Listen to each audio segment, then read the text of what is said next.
ஆண்டவராகிய இயேசு கிறிஸ்துவின் நாமத்தினால இந்த சனிக்கிழமை காலையில் உங்களை சந்திப்பதில் ரொம்ப சந்தோஷமாக இருங்க. மறுபடியும் உங்களுக்கு சொல்கிறேன், சந்தோஷமாக இருங்க. இந்த நாளில் நம்மளை யார் கூட கம்பேர் பண்ண போகிறோம் அப்படின்னா 130வது சங்கீதத்துடைய 6வது வசனம் இப்படியாக சொல்லுகிறது, எப்பொழுது விடியும் என்று விடியற் காலத்துக்கு காத்திருக்கிற ஜாமக்காரரை போல அதிகமாக என் ஆத்துமா ஆண்டவருக்கு காத்திருக்கிறது. என்ன தேவ பிள்ளைங்களே, இன்னைக்கு யார் கூட கம்பேர் பண்ண போகிறோம் அப்படின்னு பார்க்குறீங்களா?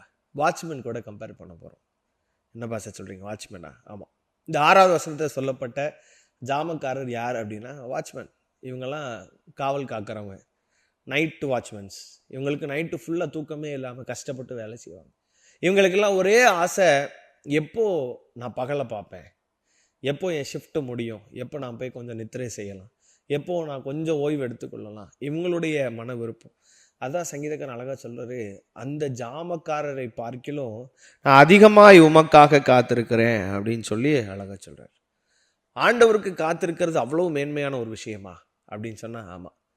இந்த உலகத்தில் வாட்ச்மேனாக வேலை செய்கிறவங்க பாருங்கள், தங்களுடைய தூக்கத்தை வெறுத்து சரீர பலனெல்லாம் வெறுத்து தான் வேலை செய்கிறாங்க. ஏன்னா நைட் ஷிஃப்ட் பண்ணால் அவங்களுக்கு சரியான தூக்கம் அடுத்த நாள் கிடைக்காது, சரியான ஃபுட் பேட்டர்ன் இருக்காது, சரியான டைமிங் இருக்காது, டைமிங் எல்லாம் ஸ்கிப் ஆயிரும், சீக்கிரமாக உடல் நல் குறைவுபடும், இப்படியெல்லாம் நிறைய காரியம் இருக்குது. இதெல்லாம் வெறுத்து அவங்களுடைய சம்பளம்லாம் பார்த்திங்கன்னா ஏளனமான ஒரு சம்பளமாக இருக்கும், ஒரு 15,000 20,000.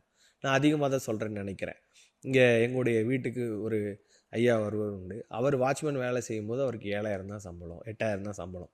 இப்படியெல்லாம் அவங்க சொல்கிறதெல்லாம் நாங்கள் கேட்குறோம். அப்போது அந்த 8,000 ரூபாய்க்காக படுற பாடு, படுற வேதனை, நைட் ஷிஃப்ட் போயிட்டு காலையில் போய் குடும்பத்துக்கு கூட அவங்களால ஸ்பெண்ட் பண்ண முடியாது, போய் தூங்க தான் தோணும். அதே போல் அவங்களுக்கு ஆசையெல்லாம் எப்போ தான் விடியும், நம்ம போய் நித்திரை செய்யலாம், ஓய்வு எடுக்கலாம். கர்த்தருக்கு காத்திருக்கிறவர்களுக்கு இளைப்பாறுதல் உண்டு. என்ன இளைப்பாறுதல்னா நித்தியமான இளைப்பாறுதல், சந்தோஷம், நிரந்தரமான சந்தோஷம். அதான் சங்கீதக்காரன் சொல்கிறான், எப்பொழுது விடியும் என்று காத்திருக்கிற ஜாமக்காரனை பார்க்கிலும், அவனை காட்டிலும் நான் உங்களுக்காக ரொம்ப காத்திருக்கிறேன். ஏன் அப்படின்னா, நான் கர்த்தருக்காக காத்திருந்தேன், அவர் என்னிடமாய் சாய்ந்து என் கூக்குரலை கேட்டார். நீங்கள் அவருக்காக எவ்வளவா காத்திருக்கிறீங்களோ அதெல்லாம் வீணாக போகிறதே இல்லை.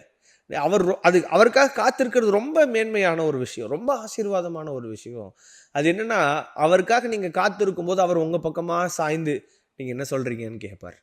நீங்கள் என்ன சொல்கிறீங்க, உங்களுடைய வேண்டுதல் என்னன்னு கேட்பார். உங்களுடைய விண்ணப்பம் என்ன, உங்களுடைய விருப்பம் என்ன, உங்களுக்கு நான் என்ன செய்யணும்னு ஆண்டவர் கேட்பார். கர்த்தருக்கு காத்திருக்கிறீங்களா? உங்களுக்கு ரொம்ப சோர்வாக இருக்கா?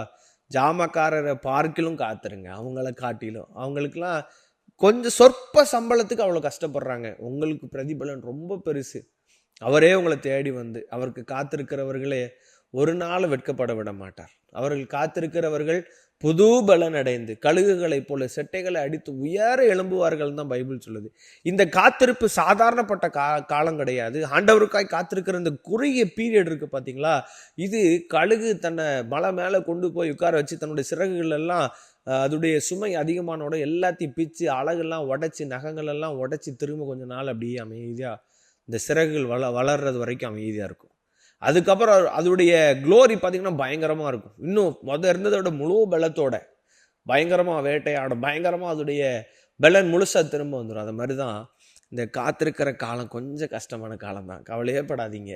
இதுக்கு ஒரு மேன்மை இருக்குது. நீங்கள் கழுகுகளை போல் அப்படி டைரெக்டாக, அப்பா தான் அடிக்கடி சொல்லுவாங்க, கழுகு மாத்திரம்தான், அதாவது மற்ற பறவைகள் ஸ்லாண்டிங்காக டேப்பராக ஏறும், அதாவது 90 டிகிரியில் நேராக மேலே எழும்பக்கூடிய ஒரே பறவை கழுகு தான். அது மாதிரி ஒன்றுமே இல்லாத மாதிரி இருக்கும், ஆனால் நீங்கள் காத்திருக்கிறவங்களா இருப்பீங்க. டக்குன்னு ஒரு விடிவு காலம் வரும், எலும்பி பிரகாசி சீயோனே உன் மேல் என் மகிமை உதித்தது அப்படின்னு சொல்லி டப்புன்னு கண்ணை மூடி முழிக்கிறதுக்குள்ள நீங்கள் மேலே போயிடுவீங்க. உங்களோட வாழ்க்கை ஆசீர்வதிக்கப்படும். அதனால் தேவ பிள்ளைங்களே, ஆண்டவர்கிட்ட சொல்லுங்கள், ஆண்டவரே எப்போ விடியும்னு காத்திருக்கிற இந்த ஜாமக்காரரை பார்க்கிலும் உமக்காக காத்திருக்கிற நான் மேன்மை உள்ளவன் அப்படின்னு சொல்லி ஆண்டவர் சமூகத்தில் கண்ணை மூடி கன்ஃபஸ் பண்ணி சந்தோஷமாக அந்த டே ஸ்டார்ட் பண்ணுங்கள். ஆண்டவர் உங்களை இன்னும் மேலே மேலே மேலே கொண்டு போகிறாரு. God bless you.